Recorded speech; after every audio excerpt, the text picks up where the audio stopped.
Well, you're vacuuming your carpet, but if the filter isn't working, you're just putting it back into the air. That's what we're going to talk about, how you can tell that even though the vacuum cleaner may be good, that the filter is going to be doing its job as well. Don't go anywhere.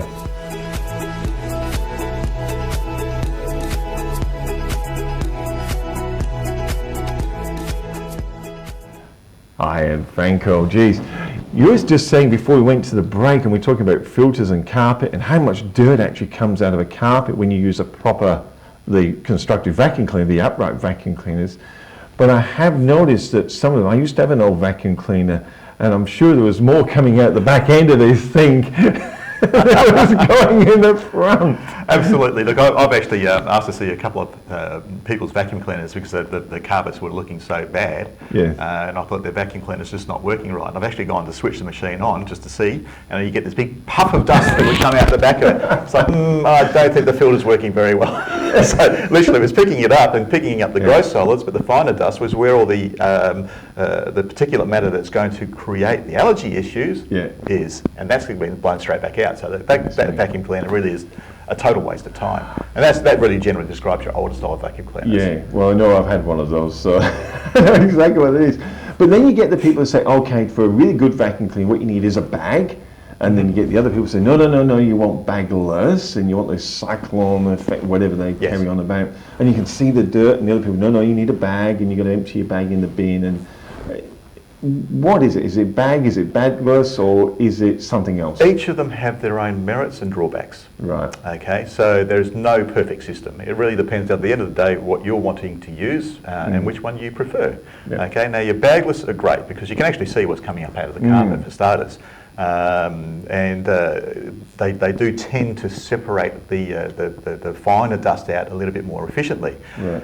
But once again, if you don't have a HEPA filter, which is a high efficiency particle arrestor, okay, to trap that finer dust that is the issue, you're still not doing yourself any great favour. You're probably putting out a little bit, or throwing out a little bit less, but you're still going to be throwing out some. So the HEPA filter is there to stop that from exiting the machine, and you get fairly nice clean air. Yes. In relative terms. There's still going to be some a small amount that's going to come through, but it's massively reduced. Now, with your bagless one, your bag types rather, there's two different types you can get. You can get your paper bags, okay, or you can get your cloth bags. If you have a cloth bag, ditch it, straight up. Really? Do not use the cloth bag. They are absolutely useless. They do not filter anything other than sand. Okay. So it just comes straight back out. It comes straight back out. You know, people like to reuse them because it saves them money. Yeah. Okay, you can wash them out and reuse them and wash them out and just keep on going ad nauseum, but it's not doing you any favours. Right. The paper bag filters, however, are designed to be a filter, quite literally a filter. They're normally a 3 or 4 ply, and so each has got a little bit of airflow through it, and each layer contributes to that filtration. Now, unlike the cyclonic ones, which will pretty much stay at a constant vacuum the whole time, as those micropores in the bags start to fill up, your airflow starts to reduce because they're getting clogged.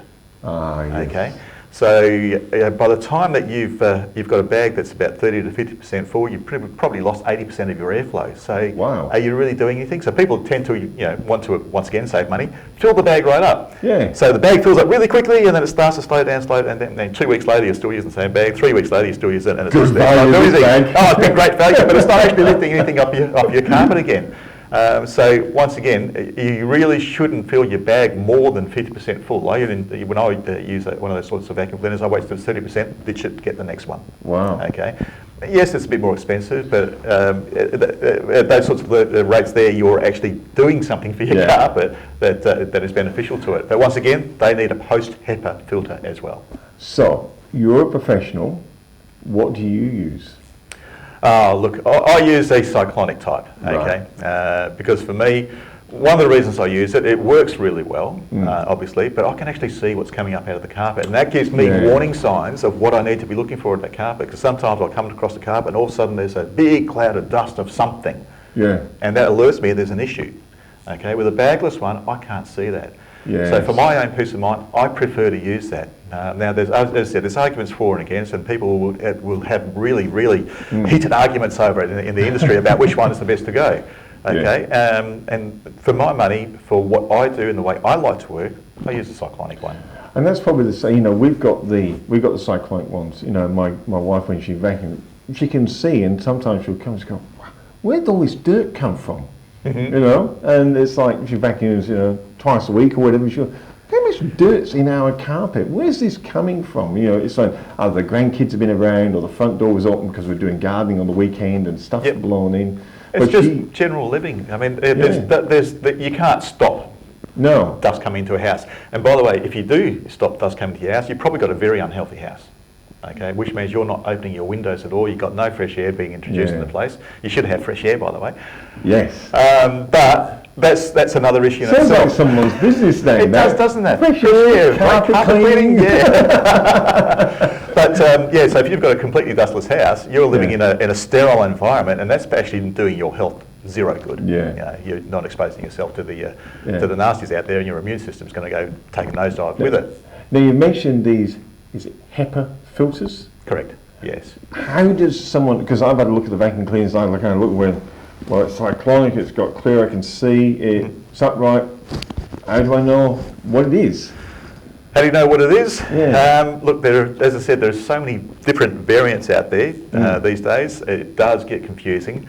You go to a more well-respected name brand, you've got a fairly good idea of the quality you're going to get with that unit. Some of the no-name brands, look, I saw one that a guy that I knew bought off eBay, and it was actually based on an Amway model, which was the very original Dyson machine.